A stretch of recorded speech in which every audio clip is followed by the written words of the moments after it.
السلام علیکم۔ آج کی حدیث صحیح بخاری سے لی ہے، جس کے اندر ہمیں مدینہ شہر کے فضائل، اس کی کیا اہمیت ہے،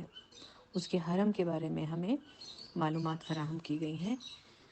یہ حدیث حضرت ابو عبد الرحمن الاحول روایت کر رہے ہیں انس رضی اللہ تعالیٰ عنہ سے، کہ نبی کریم صلی اللہ علیہ وسلم نے فرمایا، مدینہ حرم ہے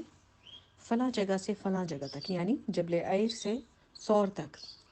اس حد میں کوئی درخت نہ کاٹا جائے، نہ کوئی بدعت کی جائے، اور جس نے بھی یہاں کوئی بدعت نکالی اس پر اللہ تعالیٰ اور تمام ملائکہ اور انسانوں کی لعنت ہے۔ یعنی کہ ایک تو حد بندی کر دی گئی کہ جبل عیر سے جبل سور تک یہ تمام علاقہ جو ہے وہ مدینہ کی حدود میں آتا ہے، تو اس حد میں درخت کاٹنے سے منع فرمایا گیا۔ تبھی سے کوئی بدعت نہ کی جائے۔ بدعت کا سب کو معلوم ہے نا، ہر وہ نیا کام جو دین میں کیا جاتا ہے، جو کہ پیارے نبی صلی اللہ علیہ وسلم، صحابہ اکرام رضی اللہ تعالیٰ عنہم اور اہل بیت سے ثابت نہ ہو، دین میں ہر وہ نیا کام بدعت کہلاتا ہے، ٹھیک ہے۔ اور بدعت جو ہے انسان کو جہنم تک لے کے جاتی ہے، چاہے وہ بدعت محبت میں ہی کی جاتی ہے نا، کوئی بھی نیا کام جو دین میں کیا جاتا ہے وہ محبت میں کیا جاتا ہے، لیکن ایسی محبت اللہ تعالیٰ کو پسند نہیں ہے۔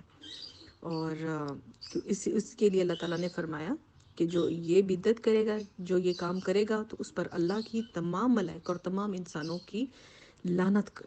بھیج دی جاتی ہے۔ تو بدعت سے بھی بچنا چاہیے، اور مدینہ شہر کی جو ہے اہمیت، اس سب کا ہمیں پتہ ہونا چاہیے۔